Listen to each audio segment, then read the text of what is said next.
Good afternoon, everyone. Thank you for joining us today for the Johns Hopkins School of Education Master of Science in Education, Digital Age Learning, and Educational Technology, also known as DALED Virtual Webinar. My name is Sion John. I'm the Assistant Director of Admissions. Also presenting today, we have Dr. James Diamond, Professor and Program Lead for the DALED program.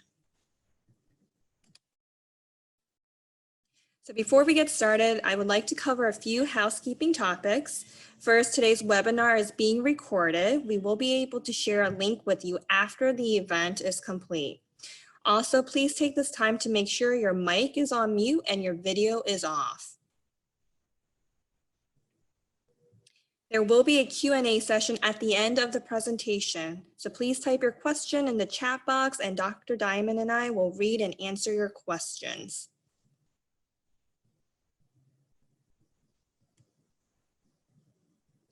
Next, I would like to share the agenda for today's virtual webinar. We will kick off the presentation sharing an overview of the Johns Hopkins School of Education. Then Dr. Diamond will introduce himself and discuss an overview and go over the details of the DALED program. Lastly, I'll wrap it up with admissions requirements and leave the floor open for questions at the end. Again, please keep in mind to type your questions in the chat box at the end of the presentation. And to start, so we're one of 9 schools at Johns Hopkins School of Education, or excuse me, Johns Hopkins University. We began offering college courses for teachers in 1909 and then became our own school in 2007. For school enrollment, we have approximately 2,608 students and offer more than 30 graduate programs, which includes doctoral, master's, and graduate certificate programs. We have approximately 121 full-time faculty members and a strong network of over 23,000 SOE alums. We're very proud to share that the Johns Hopkins School of Education were consistently ranked one of the top schools in education by the U.S. News and World Report.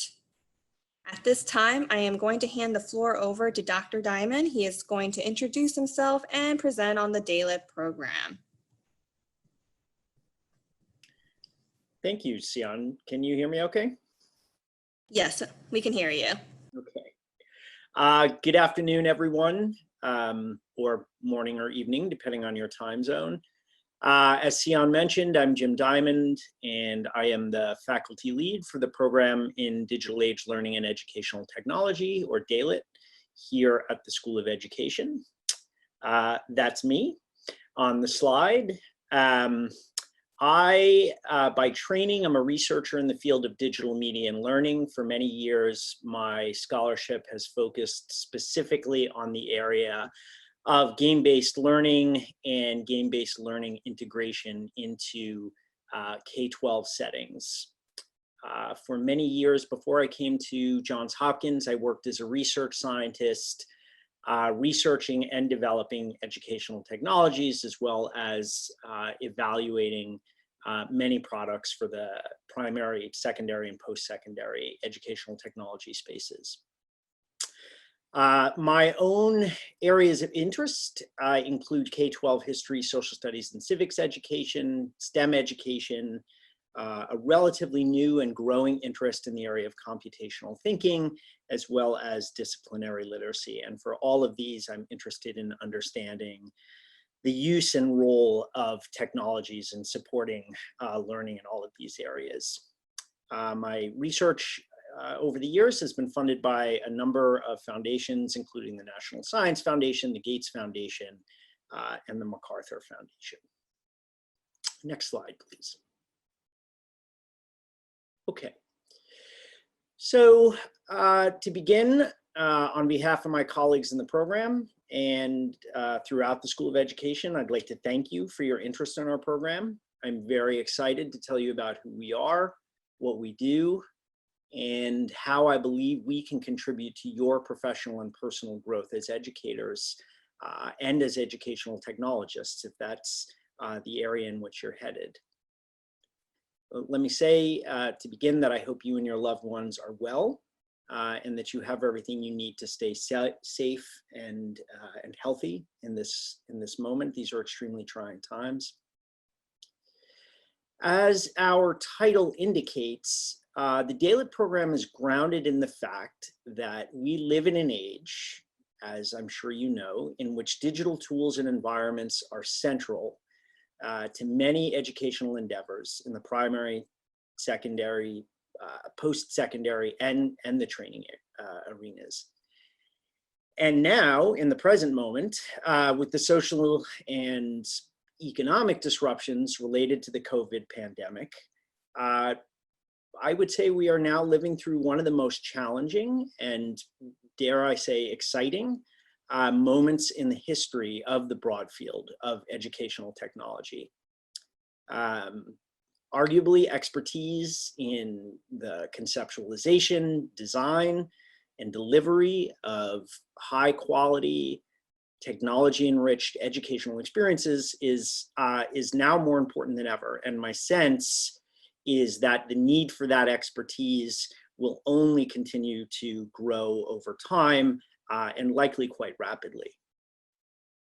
Our program, meaning our faculty and the curriculum that we teach, is committed to helping you develop the skills and habits of mind that we believe are necessary to become thoughtful and intentional educators, leaders, and innovators in this field, especially now.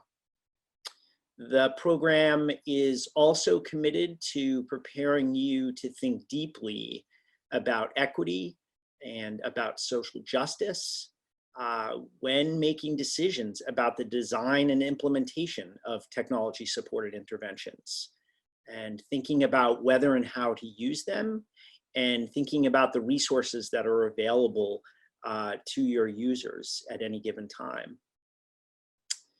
Throughout your courses in DAILIT, our students ask themselves critical questions, and our faculty and our courses are designed for our students to keep returning to these questions. So who benefits from these technologies and who does not? What are the particular needs of the educators and learners for whom you are designing and implementing educational technologies? What theories, frameworks, and data should guide your designs and instructional practices when using technology in educational settings? And how do you know if your designs and interventions are succeeding? And what can you do to improve them? Again, I think the ability to ask and answer these questions knowledgeably and to make arguments for whether and in what ways to use technologies given the specific needs and conditions of your learners is now more important than ever. So as someone who has spent his career teaching, researching, and designing in this field, I find myself incredibly excited by the opportunities that I see ahead of us, while also being quite humbled about the sheer scope of the challenges that I think we're facing now and are going to continue to face. And to be honest, anxious about the potential dangers that I see for exacerbating existing inequities and the possibilities of rushing to make decisions to adopt technologies without full and considered deliberation about the implications of doing so. But that's why I'm also excited to prepare the next generation of educators through graduate studies, and to know that right now so many are expressing interest in graduate studies in our field to become thoughtful, intentional, and empathic leaders in this area. So with that, let me tell you a little bit about the specifics of the DAILIT program, and then we will proceed to your questions. So as you can see from our program overview slide, DAILIT is a fully online program for both the master's degree and the graduate certificate. The master's degree program is a Master's of Science in Education, specifically with a focus on digital age learning and educational technology. It's a 36 credit program, which typically, in most cases, means 12 courses. The graduate certificate, Leadership in Technology Education, is a 15 credit certificate or 5 classes. Most of our students, the overwhelming majority, I would say, complete their program in 2 years in the case of students who are master's degree students, and 1 to 1.5 years for students enrolled in the certificate program. We do have a number of students who will take up to 3 years, and the Hopkins education policy is 5 years to complete any given program. But as I say, most of our students, most of the degree students finish in 2 years, and the certificate students in about 1 or 1.5 years. We admit students in all 3 terms, so meaning in the spring, summer, and fall terms, students can begin their studies. Our foundation courses that students have to take at the beginning of the program are offered each semester, and I'm going to talk in a little bit more detail about our courses in a second. Okay, next slide, please.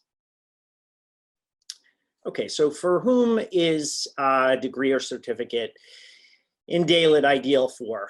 Certainly K-16 educators, so primary and secondary, but also post-secondary educators. School leaders, so meaning people at the level of school administration, principals and assistant principals, but also going through district leadership, and in some cases even state level leadership as well. And certainly the program is ideal for those who currently consider themselves to be educational technologists who are interested in becoming educational technologists.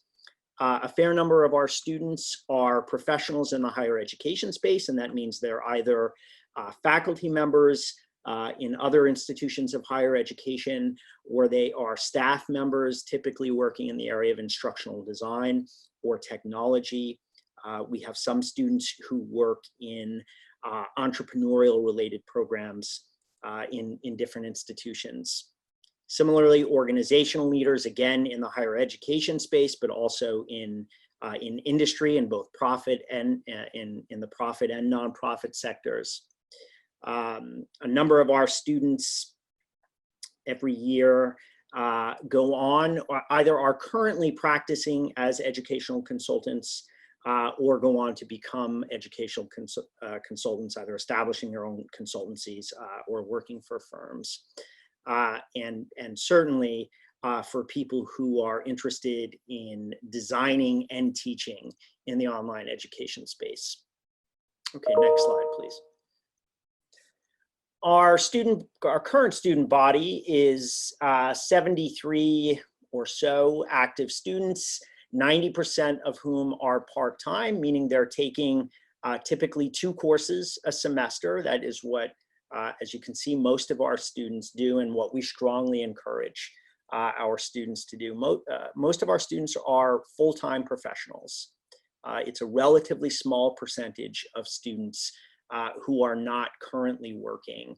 And given that student body makeup, we work pretty closely with students to ensure that they're able to maintain a balance between the rigors of graduate education and what they have going on in their professional and personal lives. We currently have 50 females, 23 males. The average age is about 34. Next slide, please. Okay, currently our student body is made up of students from, I believe we have currently 20 states represented in the United States. As you can see from this map, a fairly strong concentration of students in the Northeast and the South, and then a fairly decent number of students out on the West Coast. We have several students in Alaska, Hawaii. Internationally, we have students in China, Japan, Brazil, and South Korea, among other places. Next slide, please. Okay, so a bit about how our program actually operates. So as I mentioned, it is a fully online program, and it is run through the Blackboard learning management system. So all of your learning in DALIT occurs through Blackboard. All of your courses there, all of your courses are there. All of your assignments are there. You will regularly be using a whole range of educational technologies as you're working on assignments, but you'll always be submitting those assignments through Blackboard. Most of your communications with your instructors, many of your communications with your peers will be through Blackboard, although our students use a range of social networking tools to communicate with one another. In terms of format, each class varies a little bit, but across all of them, what you will generally see is a combination of asynchronous video lectures, so meaning you'll have an instructor who has pre-recorded a lecture of some length. They're typically mini lectures, so 10 minutes or less.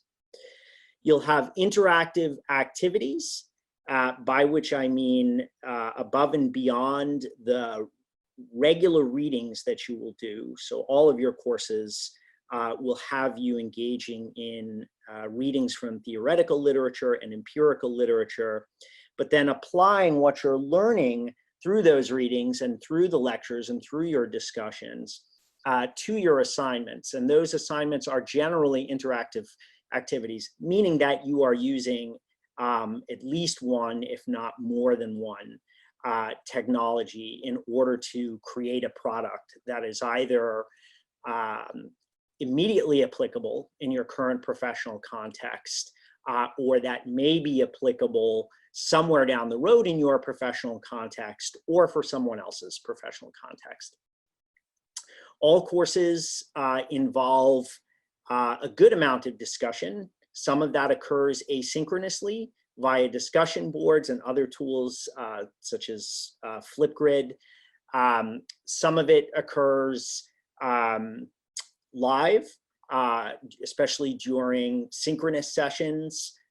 Some of it occurs live just through spontaneously emerging discussions among peers or among students and their instructors. And as I mentioned, you will have a fair number of assignments in all of your courses. Depending on the course, they'll either be weighted in the direction of individual, meaning these are assignments you're working on your own, or you'll be doing collaboratively. So working in teams of 2, 3, occasionally 4 other students, you will actually be working together over 1 or 2 class sessions in order to design products.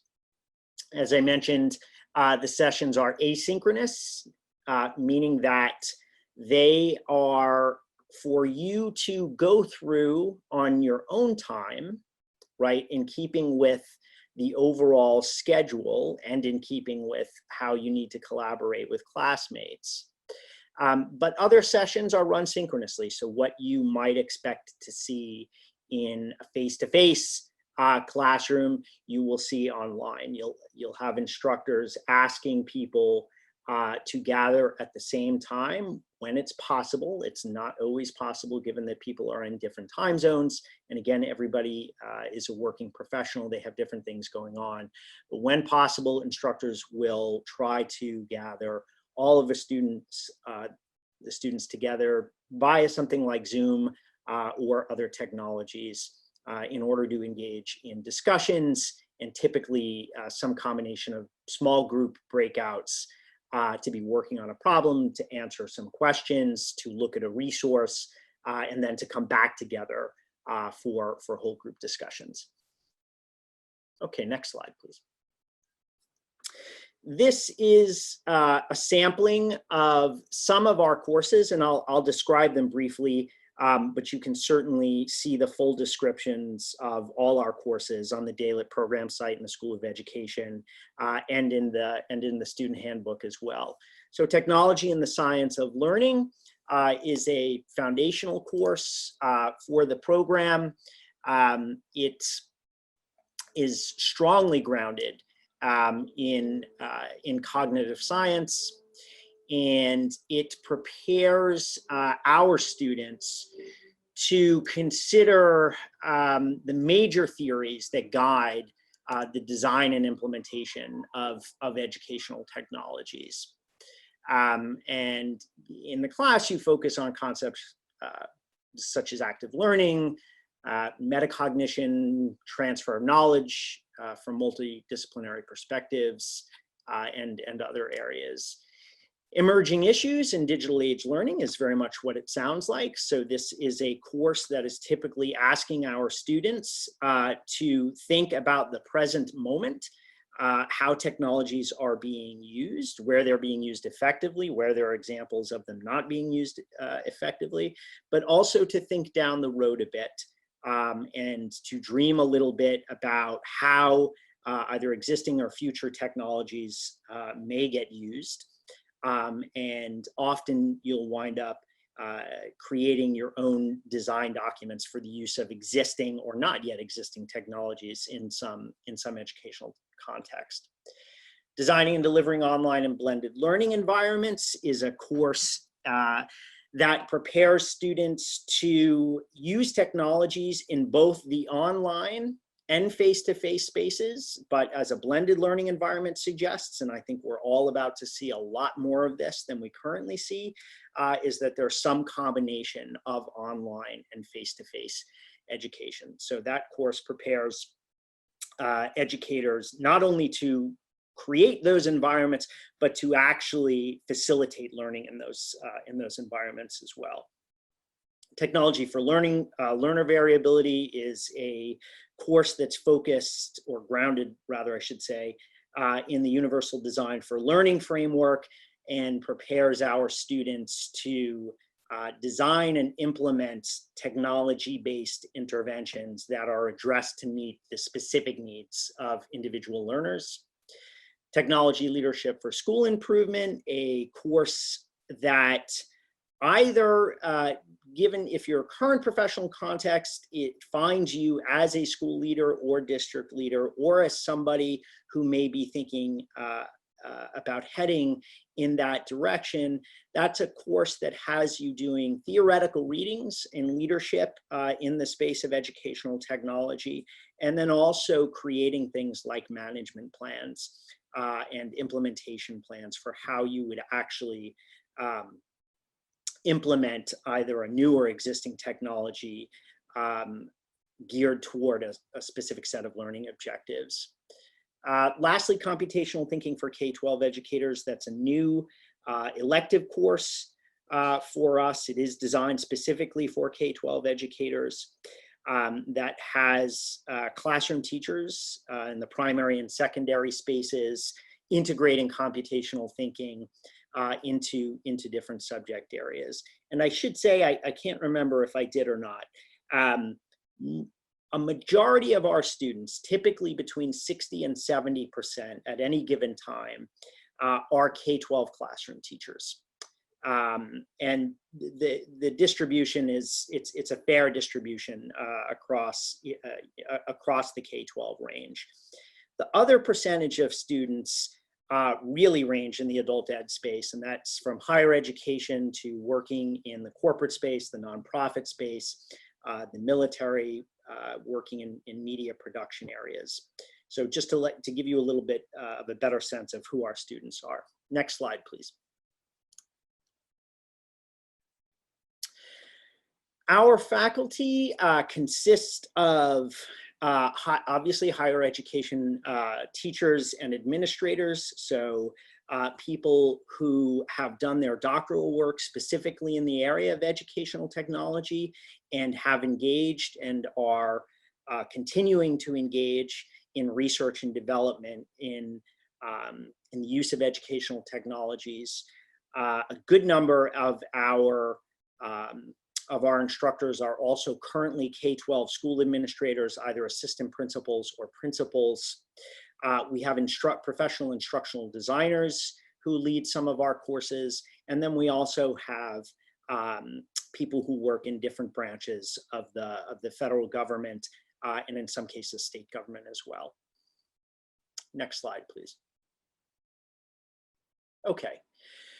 So I think reiterating a little bit of what I've said, the careers that our students are either currently in or often thinking about moving into include K-12 education, both teaching and administration, higher education teaching and administration, technology consulting, instructional design and technology, careers in different branches of the US military, careers in different areas of media production, and in game development.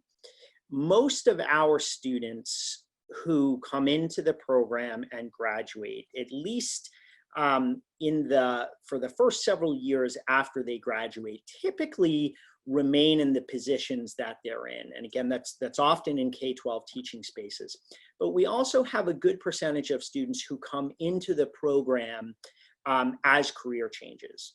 So we've had students who have been practicing lawyers come in, looking to develop expertise in the area of educational technology and take that in any number of directions. We've had engineers, social workers, and a few other fields in which people come in really interested either in developing this new area of expertise and applying it in their current field, or just thinking about heading into an entirely new direction. Next slide, please. Okay, our advantages. We are fully online. We are, as I've said, fully online and asynchronous, which is a format that tends to work very well for people who are full-time professionals or who have families at home. This type of program, can work for people who don't necessarily have the leisure of going off to a campus for 1 or 2 years and staying there, or who don't necessarily have the ability to engage full-time in a pre-programmed schedule designed by a university, right? So asynchronous online education, we find, tends to be a very strong format for working professionals. It is a format for some that can take an adjustment. Not everybody at this point has been through online education experiences previously. Many of us still do go through full-time, face-to-face. I think, at least for the moment, what we tend to think of as more traditional educational experiences. I don't know how much longer we're going to call those traditional learning experiences. And there can be something of a transition, and that's something we always fully expect as faculty members and advisors. And we work with students to manage expectations, to think about what it means to be working in an online space, how it differs with respect to communicating with peers and instructors, and how it can differ with respect to working on assignments and submitting assignments.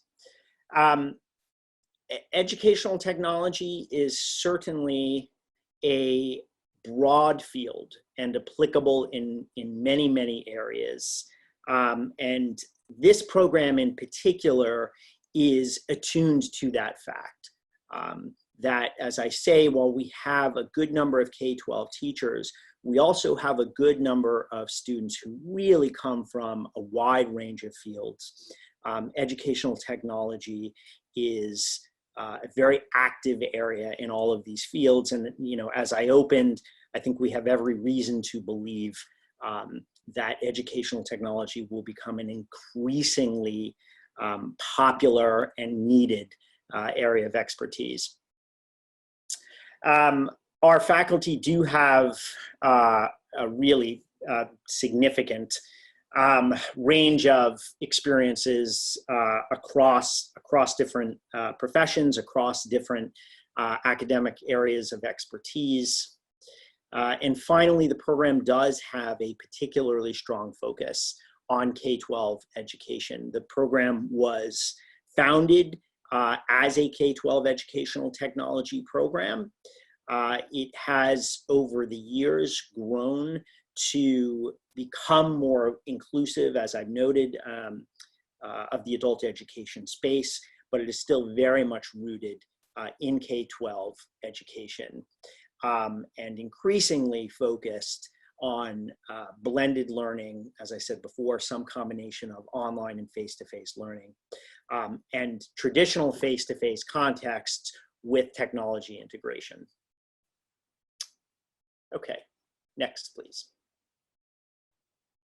So this is an example of what a typical graduate, so a degree student, a degree-seeking student, this is typical what a schedule might look like. So you can see 2 courses a term, right? 2 in the fall, 2 in the spring, 2 in the summer. All of our students begin with technology and the science of learning, and all of our students end with the advanced seminar and the advanced applications. And those courses taken together are your capstone experience as a graduate student. So in the advanced applications course, you will engage in an independent study in which you are bringing to bear all of the learning that you've done in the courses throughout DALIT to, at a minimum, conceptualize some sort of technology-enriched intervention. And depending on your skill set and your time frame, you may even get so far as to prototype some sort of technology-based intervention. That goes in combination with the advanced seminar, which is a final course in which students engage in several activities to reflect on their learning over the years, and then finally to create their professional digital portfolios. So in the seminar, you will look back over the program, you will curate assignments that and products that you have created over your time in DALIT, and you will bring them together as a representation of your competencies in the area of educational technology. Next slide, please. And I think this is you, Sion. Yes, thank you, Dr. Diamond. So now we're going to continue by going over the application requirements. Applicants must submit a completed application, which can be found on our website. The application fee is $80. You will also need a current resume or CV. Next, 500-word essay must be uploaded as well. Please visit our website on the admissions webpage to learn more about the essay portion of the application. In addition to the essay, 2 letters of recommendation. One question we get often is, if I've been out of school for a while, I don't have anyone who could write me and be a reference in terms of, of an academic reference. That's completely fine. We will accept 2 professional letters of recommendation. Lastly, we need all official transcripts, including institutions you may have taken courses but did not receive a degree. So again, just one more time, I want to share that, again, this is from all post-secondary institutions that you have attended.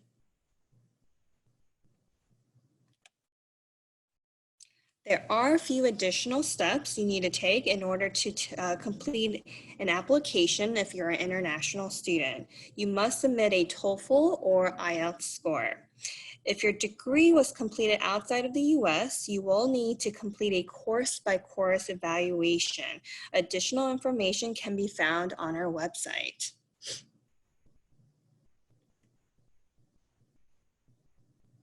The tuition for the 2020-2021 academic school year is $882 per credit for online classes and a $15 per credit technology fee. This excludes textbook, course materials, graduation fee, and registration fee. Additional fees apply and are charged separately from tuition. So we encourage you to view our tuitions and fees page on our website for the most up-to-date information about tuition and fees. And if you're interested in applying for financial aid, we strongly encourage you to apply for financial aid when you start your application. Again, please visit our website if you have any questions relating to financial aid. If you have any questions relating to your application, please feel free to email or call us. Also, this is the address you would use to send any supporting material such as official transcripts if you plan on mailing your official transcripts. And here are the DALIP points of contact. So any admissions related questions, please reach out to Tyrene. This is her email address. Liesl McNeil is the program coordinator. And of course, Dr. Jim Diamond, faculty lead, and this is his email address.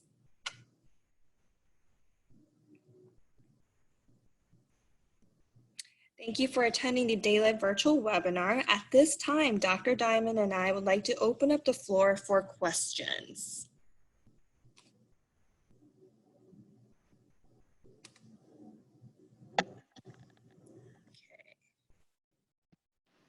We have our very first question from Spencer.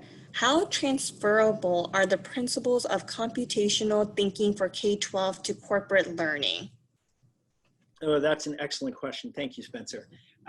So a little bit of background on the computational thinking course. That's a brand new course for us. It's launching this fall. It has been designed as an elective course. And let me give you a little bit more context on this.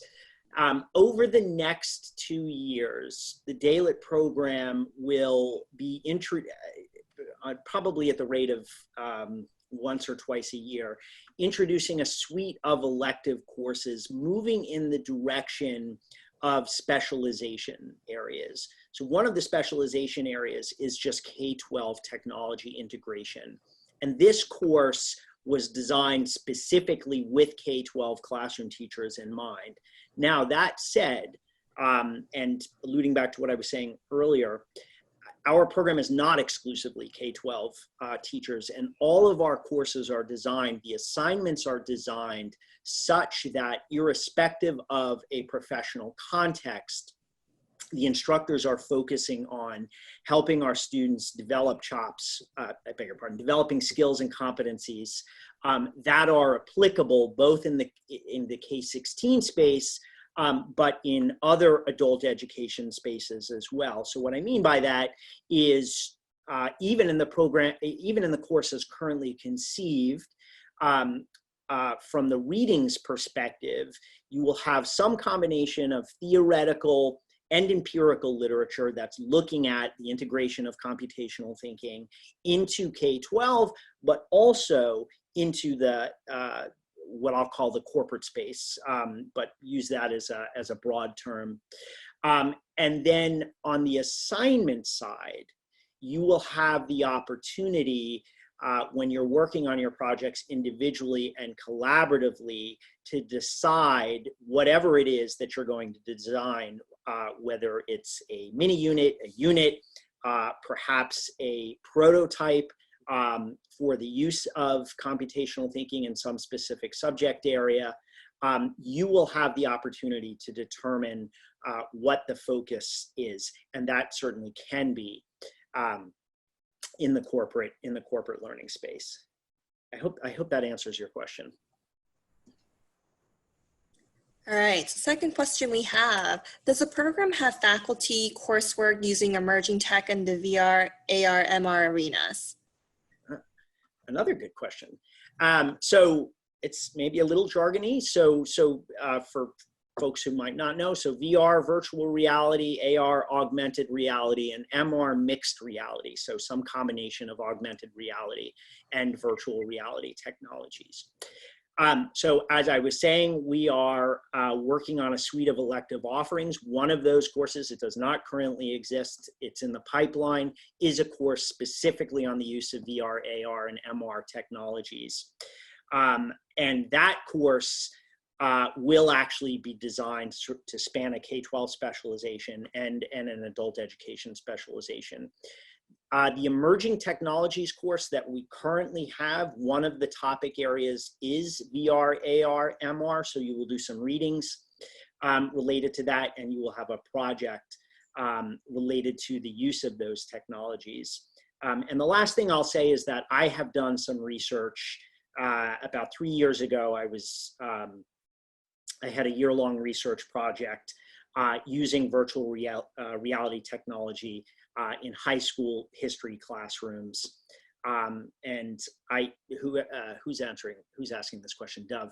I would be happy either to speak with you in more detail about that experience and how that's informing what we currently have going on in DALIT. And I can even share some findings related to that work as well, if that would be helpful. All right, the next question from Stephen. I've signed up to take a micro master's in instructional design and technology just to test the waters in this field. Is it possible that these credits could count as towards the DALIT degree? So maybe I'll give you what's probably going to feel like an unsatisfactory answer, and Sion might be able to speak to this better than I can. So my quick answer is it depends. So we'll want to see the course, right? We'll want to see the syllabus. We'll want to have an understanding of what the topic areas were for a course. And then I think even more so an understanding of the specific projects in which you were engaged in that course or courses. And then make a decision. I don't remember off the top of my head, and Sion, you might, what we will accept in terms of transfer credits. We accept up to 6 credits. Okay, thank you. The next question we have from John is, this may be more of a question for the emerging issues course, but I'm curious, what are some of the dangers you've referred to early in the presentation that we are looking at in adopting and adapting educational technologies moving forward? I imagine these concerns are what makes programs such as this so crucial. Also, the program clearly has very dynamic applications, but does the program have a mission, so to say, that spans this wide variety of fields? Oh my gosh, this is I amazing. know. It's a good question. We could spend the entire session on it. I love this. So, okay, let me take this in pieces. So what are some of the dangers I referred to? So let me give you an example of what I'm thinking about right now with respect to danger.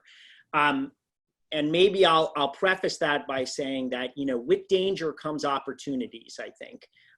But I tend to approach opportunities as a skeptic, which I think is a very healthy thing, and something that I hope that all of our students that leave the DALIT program come out as informed and optimistic skeptics, let's say. But so let me give you an example. As you are all aware, we are in the midst of what has been a massive worldwide migration of schooling from traditional formal institutions, so from school buildings, however you think of those, into homes, right?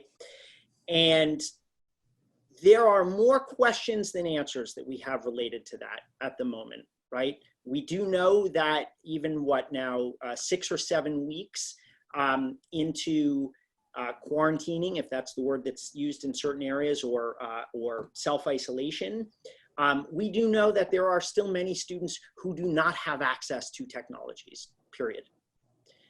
So we have to think about what does it mean if we are going to push on online education or even blended education opportunities. What does it mean if our students do not have those technologies available to them?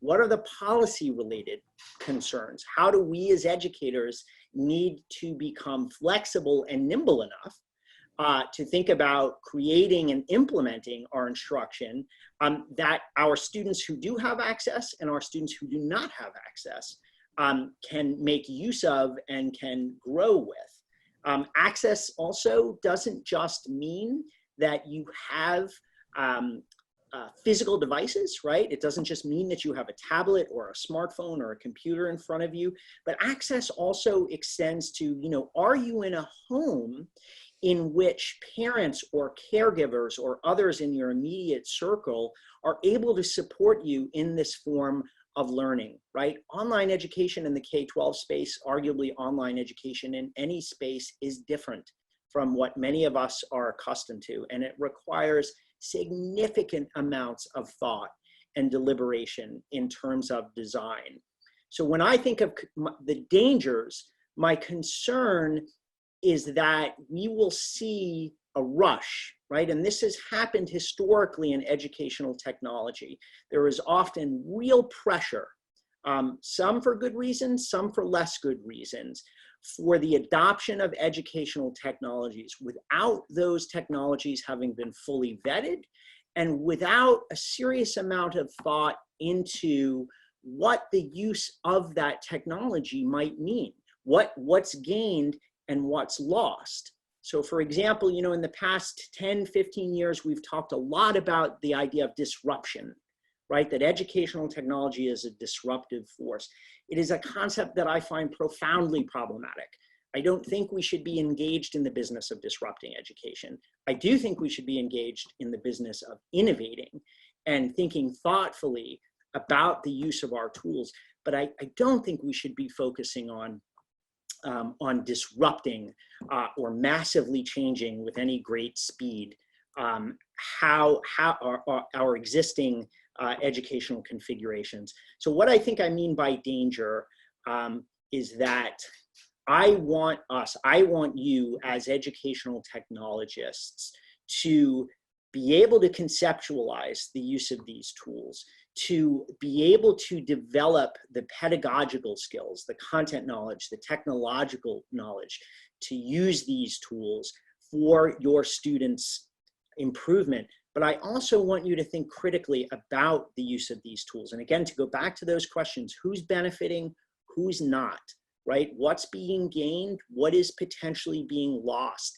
And how do we come together in whatever community we're operating in at the moment to make those decisions without undue influence? You know, that's an ideal situation, right? But one of my concerns about educational technology as a field, and by no means is this universally true, but I think there's a lot of boosterism that can go on, right? That often we begin with an assumption that the use of a technology is a good thing, and that's a bad assumption to start with. And that's what I see as a danger, as well as I don't want us to begin from those assumptions. Okay, so that was one part of that question, although I meandered a bit, so let's see. Presentation, we're looking at adopting, I imagine these concerns. Yes, so that sentence right there, I imagine these concerns are what make programs such as this so crucial. I agree with you wholeheartedly. It's why I think continuing professional and graduate education in this area has been essential for some time, but is becoming even more essential now. And I think, you know, again, I've said this a number of times, but the need for those skills, the need for those dispositions to approach the design and use of these technologies critically it is profoundly important. Okay, so also there's the very dynamic applications, but does the program have a mission, so to say, that spans this wide variety of fields? How can I answer? So we have a mission statement. I don't know if that's what you're asking for, but maybe I'll read you our mission statement, and maybe this addresses that. So our mission proceeds from that of the School of Education, which is to generate knowledge to inform policy and practice, and educate society to address the most important challenges faced by individual schools and communities. So accordingly, the DAILIT program prepares and advances professionals in K-20 and out-of-school education, instructional technology, instructional design, and related fields to evaluate, manage, and implement digital learning. That's a mouthful. It's a very broad field.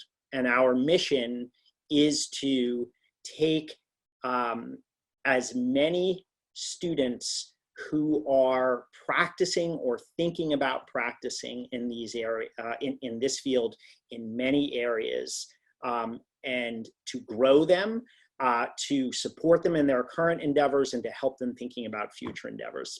That sounds a little bit like a slogan, and I apologize. And I'm not sure that I answered that question, but I'd be happy to follow up as well.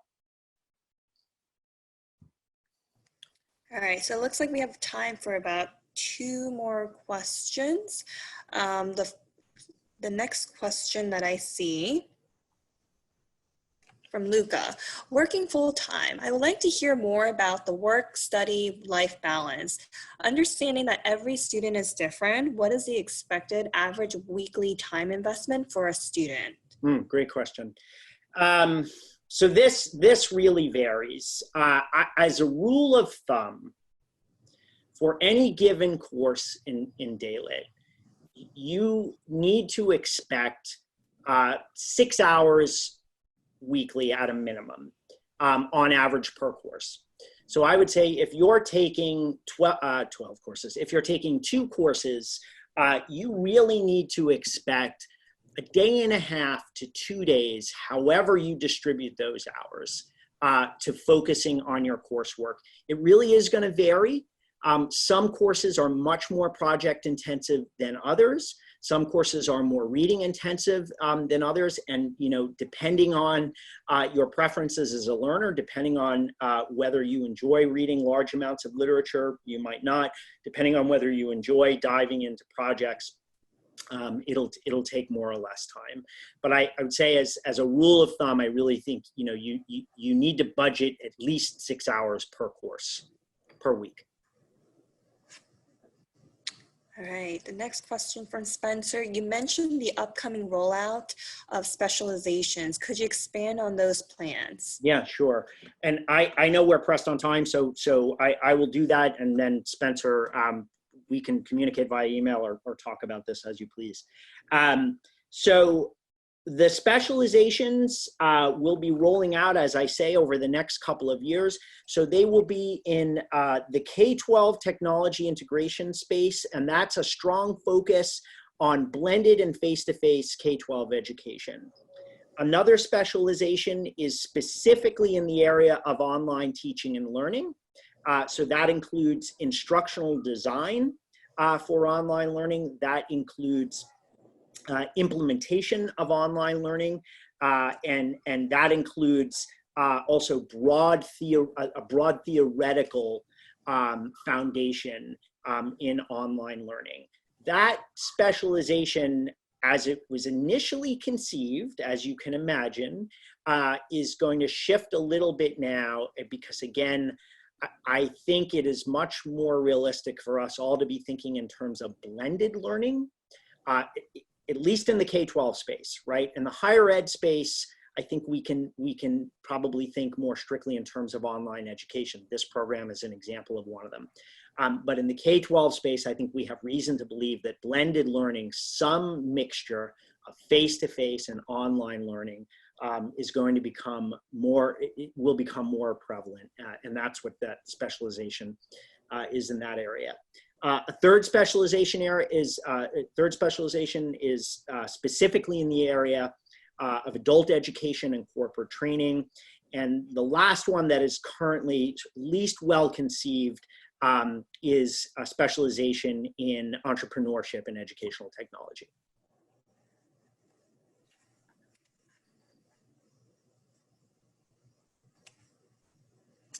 All right, thank you, Dr. Diamond, for such a wonderful presentation. It looks like there were maybe one more question. Dr. Diamond, if you don't mind, I will share it with you and their contact information after the presentation. Thank you everyone for your time and your interest in the Johns Hopkins School of Education. I hope you have a wonderful day. Thank you so much. Sion, let me just say very quickly at the end, Sure. Really, I encourage any of you, please, to contact me. We can talk, we can email. You probably get the sense I enjoy talking about these things, and I get excited about doing that. So please feel free to contact me.